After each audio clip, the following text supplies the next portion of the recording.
അടുത്തത് നമ്മൾ ഡിസ്കസ് ചെയ്യുന്നത് കോൾഡ് ചെയിനെ കുറിച്ചാണ്. Cold chain.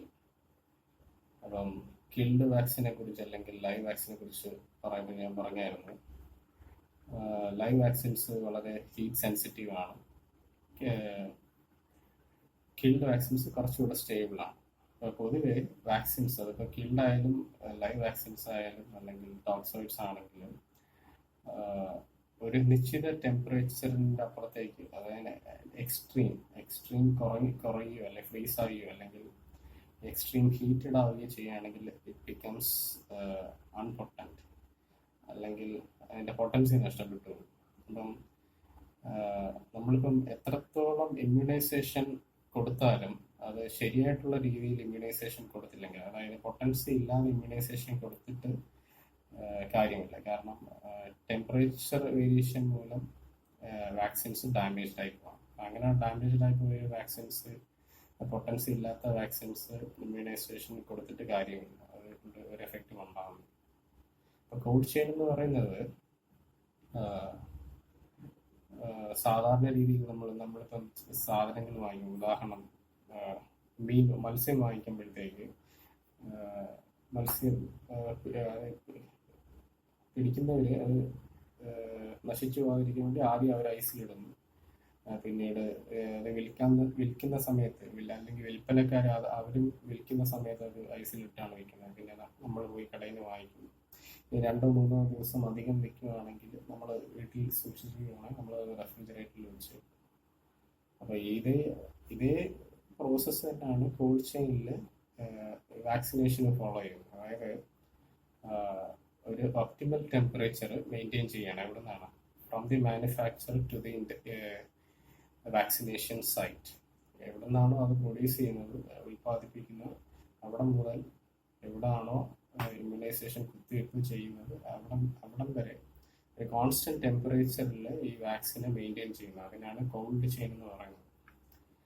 സാധാരണ രീതിയിൽ നമ്മുടെ രാജ്യത്ത് 4 മെഡിക്കൽ ഡിപ്പോട്ട്സ്, മെയിനായിട്ട് നോർത്തിൽ ഒരു മെഡിക്കൽ ഡിപ്പോട്ടുണ്ട്, east, west and south medical depots, medical stores, വലിയ ഡിപ്പോട്ട്സ്. അവിടെയാണ് വാക്സിൻസും അതേപോലുള്ള മെറ്റീരിയൽസ്, മെഡിക്കേഷൻസ് ഒക്കെ സ്റ്റോർ ചെയ്ത് വയ്ക്കുന്നത്.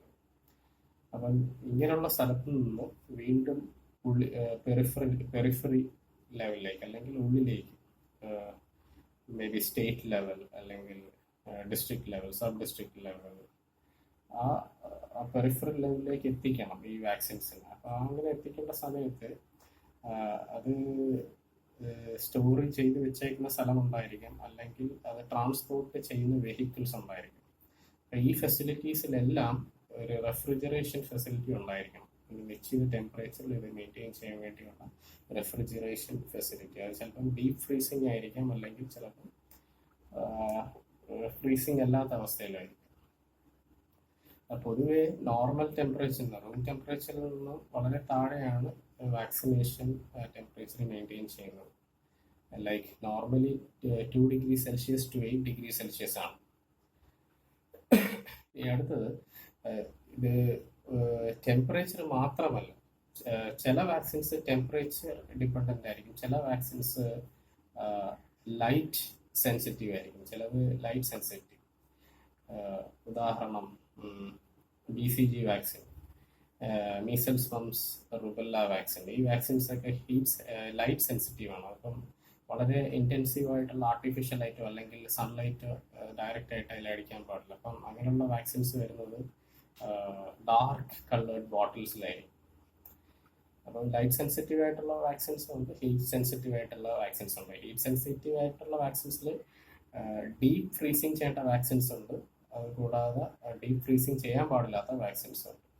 അപ്പം സാധാരണ രീതിയിൽ കോൾഡ് ചെയിൻ പറയുന്നത് there are 6 rights in cold chain supply. 6 rights in cold chain supply. അതായത് ഫസ്റ്റ് റൈറ്റ് എന്ന് പറയുന്നത് റൈറ്റ് വാക്സിൻ, സെക്കൻഡ് റൈറ്റ് എന്ന് പറയുന്നത് right quantity of vaccine, third എന്ന് പറയുന്നത് right place and at right time, fifth right condition എന്നാണ്. ആ right കണ്ടീഷനുള്ള കാര്യങ്ങളാണ് ടെമ്പറേച്ചർ, ലൈറ്റ് എന്നൊക്കെ പറയുന്നത്.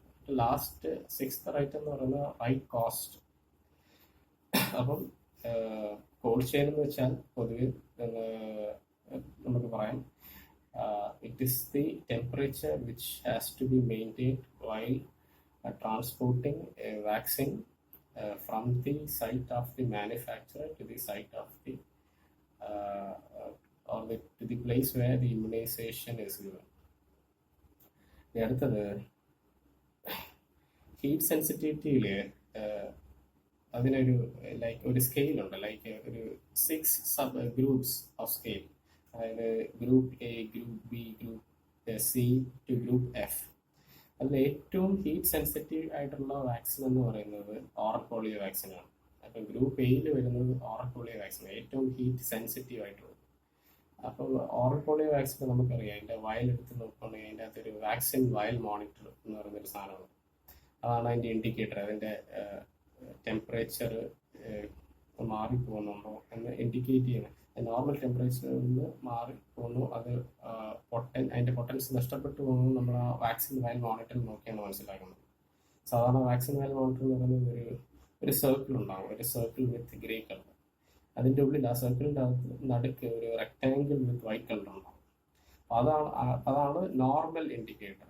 അങ്ങനെ ഇരിക്കുകയാണെങ്കിൽ അത് യൂസ് ചെയ്യാൻ ഇറ്റ് ഇസ് പൊട്ടൻറ്റ്. അത് മാറിക്കഴിയുമ്പോഴത്തേക്ക് അത് ഫസ്റ്റ് സ്റ്റേജാണ്. സെക്കൻഡ് സ്റ്റേജ് എന്ന് പറയുമ്പോഴത്തേക്ക് ഓൾമോസ്റ്റ് ഈ വൈറ്റ് കളർ ഡൾ ആവാൻ തുടങ്ങും, ഗ്രേ കളറിലോട്ട് അടുത്തുകൊണ്ടിരിക്കും. അപ്പോൾ ആ സെക്കൻഡ് സ്റ്റേജിലും അത് യൂസ് ചെയ്യാം. തേർഡ് സ്റ്റേജ് എന്ന് പറയുന്നത് ഈ ഔട്ടർ സർക്കിളും ഇന്നർ റെക്ടാങ്കിളും ഒരേ കളറായി മാറും, രണ്ടും ഒരു ഗ്രേ കളർ ആയി മാറും, ആഷ് കളറായി മാറും. അത് ഡിസ്കാർഡ് പോയിന്റ് ആണ്, അത് പിന്നെ യൂസ് ചെയ്യാൻ പാടില്ല. അപ്പം ഗ്രൂപ്പ് എയിലാണ് ഈ പറയുമല്ലോ ഓറൽ പോളിയോ വാക്സിൻ. അത് ഒരു എക്സ്ട്രീമെൻ്റ് ആണ്, ഏറ്റവും ഹീറ്റ് സെൻസിറ്റീവ് ആയിട്ടുള്ള വാക്സിൻ. ഏറ്റവും ഹീറ്റ് സെൻസിറ്റീവ് അല്ലാത്ത വാക്സിൻ എന്ന് പറയുമ്പോഴത്തേക്ക് hepatitis B vaccine, Hib vaccine, human influenza B vaccine, pneumococcal vaccine, meningococcal vaccine, ഇതൊക്കെയാണ് ഹീറ്റ് സെൻസിറ്റീവ് അല്ലാത്ത വാക്സിൻ. അതാണ് ഇനി ഏറ്റവും അറ്റത്തെ ഗ്രൂപ്പിൽ വരുന്നത്, ഗ്രൂപ്പ് എഫിൽ വരുന്നത്. അത് ഇമ്പോർട്ടൻ്റ് അല്ല, മെൻഷൻ ചെയ്യുന്നതാണ്. ഇനി അടുത്തത് ഈ കോൾഡ് ചെയിൻ മെയിൻറ്റെയിൻ ചെയ്യാൻ വേണ്ടി വളരെ വലിയ സെറ്റപ്പ് ഉണ്ട്, പിന്നെ മൈനറായിട്ടുള്ള ചെറിയ സെറ്റപ്പ് ഉണ്ട്. അപ്പം വലിയ മേജർ സെറ്റപ്പ് എന്ന് പറയുമ്പോഴത്തേക്ക് ഒന്ന്, ഇതിന് ഒരു ഇലക്ട്രിക്കൽ സപ്ലൈ ഉണ്ടായിരിക്കണം. യൂഷ്വലി ഒരു ബാക്കപ്പ് റെഫ്രിജറേറ്റർ ആണ്, ഒരു ഇലക്ട്രിക്കൽ സപ്ലൈ ഉണ്ടായിരിക്കും. അതൊരു ക്വാണ്ടിറ്റി അനുസരിച്ച് ഇപ്പം സെൻട്രൽ അതായത് ഇപ്പം നോർത്ത് സോണിൻ്റെ മെഡിക്കൽ ഡിപ്പോട്ട് ആണെങ്കിൽ ആ സോണിൽ ഏരിയയിൽ അത്ര വാക്സിൻസ് ആണ് സ്റ്റോർ ചെയ്യേണ്ട സ്ഥലമെങ്കിൽ ആ സ്റ്റോറേജ് റൂം വളരെ വലുതായിരിക്കും.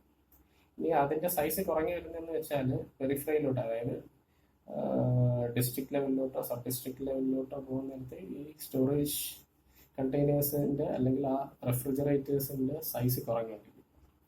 അപ്പം അതിൽ മെൻഷൻ ചെയ്യാൻ പറ്റിയ ഒരു ഫസ്റ്റ് ടൈപ്പ് എന്ന് പറയുന്നത് വാക്ക് ഇൻ ഫ്രീസേഴ്സ് എന്നാണ്. വാക്ക് in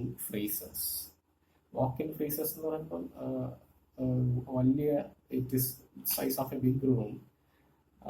freezers, walk in freezers എന്ന് വെച്ചാൽ ഫ്രീസിങ് എന്ന് പറയുമ്പോഴത്തേക്കും ഇറ്റ് ഹാസ് ടു ബി, ഇത് വാക്സിൻസ് ഫ്രീസ് ചെയ്ത് വെക്കണം. അപ്പോൾ അതിൻ്റെ ടെമ്പറേച്ചർ എന്ന് പറയുന്നത് -15°C to 25°C ആണ്. അപ്പോൾ വാക്ക് ഇൻ ഫ്രീസേഴ്സിൻ്റെ ടെമ്പറേച്ചർ എന്നത് -15°C to 25°C.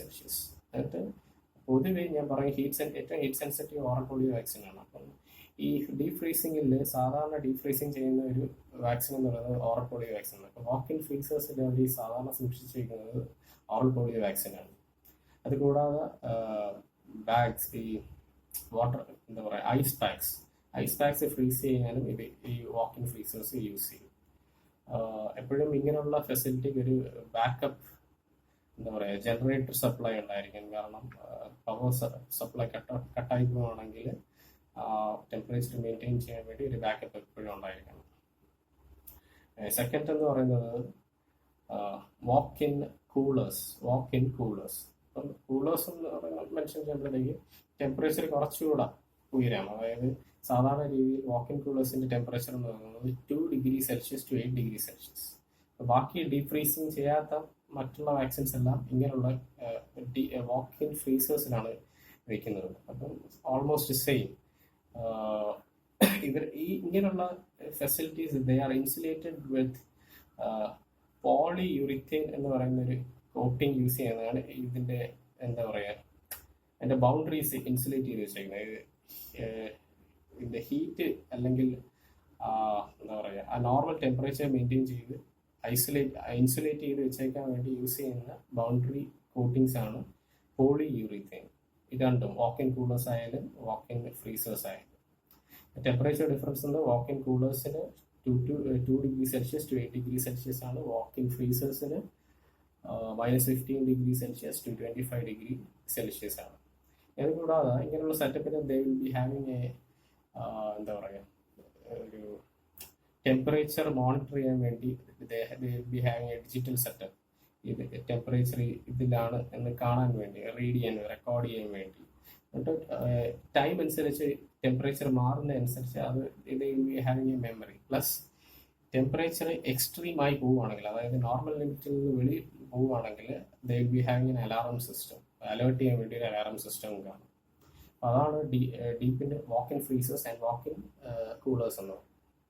അപ്പം അത് ഞാൻ പറഞ്ഞല്ല, സെൻട്രൽ റിപ്പോർട്ട്സിലായിരിക്കും കൂടുതൽ ഇങ്ങനെയുള്ള സെറ്റപ്പ് ഉള്ളത്. ഇനി അടുത്തത് ഡീപ് ഫ്രീസേഴ്സ് എന്ന് പറയും. ഡീപ് ഫ്രീസേഴ്സ് എന്ന് പറയുമ്പോഴത്തേക്ക് almost same like walk in freezers, but അത് കുറച്ചുകൂടെ ഡിസ്ട്രിക്ട് ലെവൽ അല്ലെങ്കിൽ സബ് ഡിസ്ട്രിക്ട് ലെവലിൽ യൂസ് ചെയ്യുന്നത്. കുറച്ച് ക്വാണ്ടിറ്റീസ് കുറവായിട്ട് വാക്സിൻസ് സ്റ്റോർ ചെയ്യുന്ന സ്ഥലം ഡീപ് ഫ്രീസേഴ്സ്. അവിടെ ഡീപ് ഫ്രീസേഴ്സിന്റെ temperature -15 degree Celsius to 25 degree Celsius.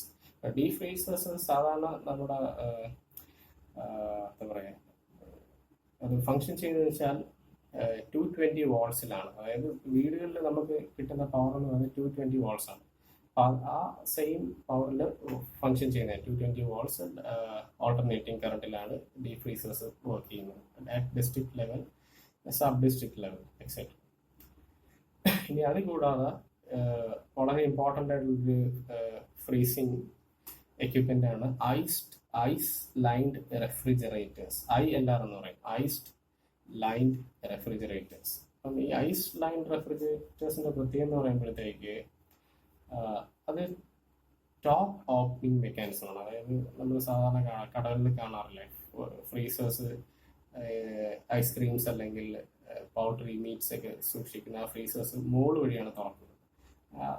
അതേ സെയിം മെക്കാനിസം മോൾ ഭാഗമാണ് തുറക്കുന്നത്. അപ്പം ഒരുപാട് ഹീറ്റ് എസ്കേപ്പ് ആവത്തില്ല, ആ ടെമ്പറേച്ചർ നോർമലായിട്ട് ഇരിക്കുക. അങ്ങനെയുള്ള ഫെസിലിറ്റിയിലാണ് ILR മെയിൻറ്റെയിൻ ചെയ്യുന്നത്. ILR എന്ന് പറയാൻ കാരണം ഈ റെഫ്രിജറേറ്റേഴ്സിന്റെ ഉള്ളില് അതിന്റെ സർഫസ്, അതിന്റെ സൈഡ്സ് ഫുള്ള് ഇങ്ങനെ ഉള്ളില് വാട്ടർ സ്ട്രീംസ്, അതായത് ഗ്ലാസ് എന്താ പറയാ ഗ്ലാസ് ചേമ്പേഴ്സിന്റെ അകത്ത് വെള്ളം കാണും. ആ വെള്ളം ഇത് കൂളിംഗ് ചെയ്യുമ്പോഴത്തേക്ക് അത് അതിൻ്റെ ഉള്ളിൽ നിന്ന് അത് ഐസ് ആവും. അതുകൊണ്ടാണ് ഐസ് ലൈൻഡ് റെഫ്രിജറേറ്റേഴ്സ് എന്ന് പറയുന്നത്. അപ്പം മറ്റുള്ള റെഫ്രിജറേറ്റേഴ്സിൽ വെച്ച് നോക്കുമ്പോഴത്തേക്ക് ILRന്റെ പ്രത്യേകത എന്ന് വെച്ചാൽ ഏതെങ്കിലും തരത്തിൽ power cut supply power failure ഉണ്ടാവുകയാണെങ്കിൽ കുറച്ചധികം സമയം അതിന് ടെമ്പറേച്ചർ നോർമൽ ലെവലിൽ പിടിച്ചെടുക്കാൻ കഴിയും. കാരണം ആ ഐസ് ലൈനിങ് ഇതിൻ്റെ ചുറ്റും ഉള്ളതുകൊണ്ട്. അതുകൊണ്ടാണ് ഇത് ഐസ് ലൈൻഡ് റെഫ്രിജറേറ്റേഴ്സ് എന്ന് പറയുന്നത്. രണ്ടാമത്തെ ഒരു കാര്യം എന്ന് പറയുന്നത് ഐസ് ലൈൻഡ് റെഫ്രിജറേറ്റേഴ്സിൽ സാധാരണ രീതിയിൽ നമുക്കറിയാം ഈ വളരെ കൂളർ ആയിട്ടുള്ള എയർ അത് എപ്പോഴും ഡിസെൻഡ് ചെയ്യും. കാരണം വാട്ടർ വേപ്പർ കണ്ടന്റ് കൂടുതലുണ്ട്, അത് എപ്പോഴും ഡിസെൻഡ് ചെയ്യും. ഇപ്പൊ കൂളർ എയർ ഏറ്റവും താഴെ ആയിരിക്കും, കുറച്ചുകൂടെ കൂളിംഗ് കുറവായിട്ടുള്ളത് മുകളിലോട്ട്. അതിങ്ങനെ സൈക്കിളായിട്ട് ഇങ്ങനെ ചുറ്റിക്കൊണ്ടിരിക്കും. അപ്പൊ ഏറ്റവും ഡീപ് ഫ്രീസിങ് ആക്കേണ്ട വാക്സിൻസ്, കൂടുതൽ തണുത്ത രീതിയിൽ ഇരിക്കേണ്ട വാക്സിൻസ് എപ്പോഴും ഐസ്ലൈൻ റെഫ്രിജറേറ്ററിന്റെ താഴെ ആയിരിക്കും വെക്കുന്നത്. ബാക്കി കുറച്ച് തണുപ്പ് മാത്രം വേണ്ട വാക്സിൻസ് ഏറ്റവും മുകളിലായിരിക്കും വെക്കുന്നത്. കൂടാതെ വാക്സിൻസ് എപ്പോഴും ഈ ഐസ്ലൈൻ റെഫ്രിജറേറ്ററിൽ വെക്കാൻ നേരത്ത് ഇങ്ങനെ ബാസ്ക്കറ്റ് അല്ലെങ്കിൽ പൗച്ചസ് അല്ലെങ്കിൽ കാർഡ്ബോർഡ് കാർട്ടൂൺസിലൊക്കെയാണ് വെക്കുന്നത്. എല്ലാം കൂടെ ഒരുമിച്ച് കൂടിയിരിക്കാൻ പാടില്ല. കാരണം അതിൻ്റെ അകത്ത് എയർ സർക്കുലേഷൻ നടക്കണം. ഞാൻ നേരത്തെ പറഞ്ഞല്ല, ഏറ്റവും കൂളായിട്ടുള്ള എയർ ഏറ്റവും താഴെ ആയിരിക്കണം. കാരണം നമ്മൾ ഏറ്റവും താഴത്തെ കമ്പാർട്ട്മെന്റിലാണ് കൂടുതൽ ഹീറ്റ് സെൻസിറ്റീവ് ആയിട്ടുള്ള അല്ലെങ്കിൽ കൂടുതൽ ഡീപ് ഫ്രീസ് ആക്കേണ്ട വാക്സിൻസ് ഏറ്റവും താഴെയാണ് വയ്ക്കുന്നത്. മുകളിൽ ടെമ്പറേച്ചർ കുറച്ചുകൂടെ കുറഞ്ഞിരിക്കും, എന്താ പറയുക കൂടിയിരിക്കുന്നത്. അതായത് കുറച്ചുകൂടെ ഉയർന്നിരിക്കുന്ന തരത്തിലുള്ള അല്ലെങ്കിൽ ഉയർന്ന ടെമ്പറേച്ചറിൽ നശിച്ചു പോകാത്ത വാക്സിൻസ് ഏറ്റവും മുകളിലാണ് വയ്ക്കുന്നത്. അത്രയാണ് ILRനെ കുറിച്ച് പറയാനുള്ളത്. അപ്പോൾ ILRന്റെയും ടെമ്പറേച്ചർ എന്ന് പറയുന്നത് 2 degree Celsius to 8 degree Celsius. ILR ആണ് സാധാരണ രീതിയിൽ നമ്മുടെ ഹെൽത്ത് സെറ്റപ്സിൽ വെച്ചേക്കുന്നത്. ഇപ്പം ഉദാഹരണം പ്രൈമറി ഹെൽത്ത് സെന്റേഴ്സിലായാലും കമ്മ്യൂണിറ്റി ഹെൽത്ത് സെന്റേഴ്സിലായാലും മെഡിക്കൽ കോളേജസിലായാലും ഒക്കെ ILR ആണ് യൂസ് ചെയ്യുന്നത്. അതിന്റെ size changes according to the requirement. ഇനി അത് കൂടാതെ വാക്സിനേഷൻ നടക്കുന്ന സ്ഥലത്താണ് ഈ പൊതുവെ ഇങ്ങനെയുള്ള സെറ്റപ്പ് നമ്മൾ ചെയ്തു വെക്കുന്നത് ILR വർക്ക്സ്. ഇനി അത് കൂടാതെ വാക്സിൻസ് ട്രാൻസ്പോർട്ട് ചെയ്യാൻ വേണ്ടി ഈ സെൻട്രൽ ഡിപ്പോട്ട്സിൽ നിന്ന് മറ്റുള്ള ഡിസ്ട്രിക്ട് സബ് ഡിസ്ട്രിക്ട് ലെവലിലോട്ടൊക്കെയാണ് കൊണ്ടുവന്നെങ്കിൽ ആ വെഹിക്കിൾസ് എല്ലാം ഈ അതേ സെറ്റപ്പിൽ തന്നെ സെറ്റപ്പ് ചെയ്തേക്കുന്നു. ഉദാഹരണം ചിലപ്പം ട്രാൻസ്പോർട്ടേഷൻ ഫെസിലിറ്റിക്ക് ഒരു ട്രക്ക് വിത്ത് ILR റെഫ്രിജറേറ്ററുള്ള ട്രക്കിലായിരിക്കും കൊണ്ടുപോകുന്നത്. ഇനി അത് കൂടാതെ ലോക്കൽ ട്രാൻസ്പോർട്ടേഷൻ, അതായത് ഇപ്പം ഒരു PHC ഒരു സബ് സെന്ററിലേക്ക് വാക്സിനേഷൻ കൊണ്ടുപോകണം, അങ്ങനെയുള്ള ആവശ്യങ്ങൾക്ക് നമ്മൾ യൂസ് ചെയ്യുന്ന കാരിയേഴ്സ് ആണ് സാധാരണ പറയുന്നത്. എൻ്റെ പേര് വാക്സിൻ കാരിയേഴ്സ് അല്ലെങ്കിൽ കോൾഡ് ബോക്സസ് അല്ലെങ്കിൽ വാക്സിൻ കാരിയേഴ്സ്. അത് സാധാരണ തോളിൽ തൂക്കിയിട്ട് നമുക്ക് കൊണ്ടുപോകാൻ പറ്റുന്ന സാധനമാണ്. അപ്പം അതിൽ ഐസ് പാക്സ്, നമ്മൾ ഡീപ്പ് ഫ്രീസ് ചെയ്ത ഐസ് പാക്സ് അതിൻ്റെ സൈഡിൽ താഴെയായിട്ട് വെക്കുന്നു. അതിൻ്റെ ഉള്ളിൽ വാക്സിൻസ് വെക്കാൻ കുറച്ച് സ്പേസ് കാണും. അപ്പം സാധാരണ രീതിയിൽ ഒരു പോളിത്തീൻ ബാഗിൻ്റെ അകത്ത് വാക്സിൻസ് ഇട്ടിട്ട് അതിൻ്റെ നടുക്ക് വെച്ചിട്ടാണ് നമ്മൾ കൊണ്ടുപോകുന്നത്. അപ്പം ഇത്ര സമയത്തേക്ക് ഈ ഐസ് പാക്സ് അത് നല്ല സോളിഡ് ആയിട്ടിരിക്കും. അത് വാട്ടർ ചെയ്യാൻ നേരത്തെ വീണ്ടും മാറ്റി നല്ല സ്ട്രോങ് ആയിട്ടുള്ള അല്ലെങ്കിൽ ഐസ് കട്ടയുള്ള ഐസ് പാക്സ് നമ്മൾ എടുത്ത് വെച്ച് അങ്ങനെയാണ് അത് മെയിൻറ്റെയിൻ ചെയ്യുന്നത്. ഇനി അത് കൂടാതെ ഇപ്പം ഇതെല്ലാം ഇലക്ട്രിക്കലി ഫങ്ഷനിങ് ആയിട്ടുള്ള സാധനങ്ങളാണ്. ഇത് കൂടാതെ യൂസിങ് സോളാർ എനർജി ലൈക്ക് എന്താ പറയുക, സോളാർ റെഫ്രിജറേറ്റേഴ്സ്, അതായത് കറണ്ട് സപ്ലൈ ഇല്ലാതെ, ഓൾട്ടർനേറ്റിംഗ് കറണ്ടിന്റെ സപ്ലൈ ഇല്ലാതെ സോളാർ ബേസ്ഡ് അല്ലെങ്കിൽ സൂര്യന്റെ ഇത് ഉപയോഗിച്ച് നമ്മൾ എനർജി പ്രൊഡ്യൂസ് ചെയ്യില്ല, ലൈക്ക് എന്താ പറയുക ഗീസേഴ്സ് അല്ലെങ്കിൽ വാട്ടർ ഹീറ്റേഴ്സ്, അതേപോലെ വർക്ക് ചെയ്യുന്ന റെഫ്രിജറേറ്റേഴ്സും ഉണ്ട് വാക്സിൻ സ്റ്റോർ ചെയ്യാൻ വേണ്ടി. ചിലതിന് ബാറ്ററി ബാക്കപ്പ് ഉള്ളതായിരിക്കും, ചിലത് ബാറ്ററി ബാക്കപ്പ് ഇല്ലാത്തതായിരിക്കും. അതൊക്കെ കൂടുതലും കുറച്ച് റിമോട്ട് ആയിട്ടുള്ള സ്ഥലങ്ങളിലൊക്കെ ആയിരിക്കാം യൂസ് ചെയ്യുന്നത്. കാരണം there are places in India where villages where there is very എന്താ പറയുക ഇലക്ട്രിക്കൽ സപ്ലൈ ഇല്ലാത്ത സ്ഥലങ്ങളിലുണ്ട്. അപ്പം അങ്ങനെയുള്ള സ്ഥലങ്ങളിലായിരിക്കും ഇത് യൂസ് ചെയ്യുന്നത്. അപ്പം അതാണ് കോൾഡ് ചെയിനെ കുറിച്ച് പൊതുവെ ഇത്രയാണ് പറയാനുള്ളത്. ഇനി ഒരു കാര്യം കൂടെ, there is something known as open vial policy. അതായത് ഒരിക്കൽ തുറന്ന വാക്സിൻ പിന്നീട് ഉപയോഗിക്കാമോ എന്നുള്ളതിനെ കുറിച്ചുള്ള കുറച്ച് മാനദണ്ഡങ്ങൾ. അതിൽ സാധാരണ BCG vaccine, measles vaccine, Japanese encephalitis vaccine, ഈ വാക്സിൻസ് ഒരിക്കൽ തുറന്നു കഴിഞ്ഞാൽ പിന്നീട് അത് റീയൂസ് ചെയ്യാൻ പാടില്ല. എപ്പോഴാണെങ്കിലും അടുത്ത ഇമ്മ്യൂണൈസേഷൻ അത് യൂസ് ചെയ്യാൻ പാടില്ല, അത് ഡിസ്കാർഡ് ചെയ്ത് കളയണം. ബാക്കിയുള്ള വാക്സിൻസ് തുറന്നു കഴിഞ്ഞാൽ നമുക്ക് അതിൻ്റെ എക്സ്പയറി ഡേറ്റ് നോക്കിയോ ഒക്കെ നമുക്ക് വീണ്ടും യൂസ് ചെയ്യാം. ഓൾമോസ്റ്റ് കുറച്ച് നാളത്തേക്കെങ്കിലും അത് യൂസ് ചെയ്യാം. പക്ഷേ കൃത്യമായ ചില മാനദണ്ഡങ്ങൾ ഓപ്പൺ വയൽ പോളിസിയിൽ പറയുന്നുണ്ട്. 2015 ഓപ്പൺ വയൽ പോളിസിയിലാണ് അത് പറയുന്നത്. ഒന്ന്, എക്സ്പയറി ഡേറ്റ് കഴിയുമ്പോൾ പാടില്ല. പ്രോപ്പർ സ്റ്റെറൈൽ രീതിയിലായിരിക്കണം അത് ഉപയോഗിച്ചിട്ടുള്ളത്. ഒരു കാരണവശാലും ഈ കോൾഡ് ചെയിൻ ബ്രേക്ക് ചെയ്ത് ആ ടെമ്പറേച്ചർ ബാരിയർ കടന്നു പോകാൻ പാടില്ല. ഇങ്ങനെയുള്ള ചില മാനദണ്ഡങ്ങൾ പാലിക്കുകയാണെങ്കിൽ ബാക്കിയുള്ള വാക്സിൻസ് വീണ്ടും നമുക്ക് റീയൂസ് ചെയ്യാം. ബട്ട് അതിനകത്ത് ലേബിൾ ചെയ്തിട്ടുണ്ടാവണം, അത് എപ്പോഴാണ് ഓപ്പൺ ചെയ്തത് അതിൻ്റെ ഡേറ്റ്, അതിൻ്റെ ടൈം എല്ലാം ലേബിൾ ചെയ്തിട്ടുണ്ടായിരിക്കണം, റെക്കോർഡ് ചെയ്തിട്ടുണ്ടായിരിക്കും. പക്ഷെ ഉപയോഗിക്കാൻ പാടില്ലാത്തത് Japanese encephalitis, measles and BCG vaccine. അപ്പോൾ ഇതോടെ നമ്മുടെ ഇമ്മ്യൂണോ പ്രൊഫൈലാക്സിസ് എന്ന് പറയുന്ന സെഷൻ. ഇനി അടുത്തത് നാഷണൽ ഇമ്മ്യൂണൈസേഷൻ ഷെഡ്യൂൾ. അതും കൂടെ കണ്ടു കഴിയുമ്പോഴത്തേക്ക് ഓൾമോസ്റ്റ് കംപ്ലീറ്റ് ചാപ്റ്റർ കംപ്ലീറ്റ് ആവും. Thank you.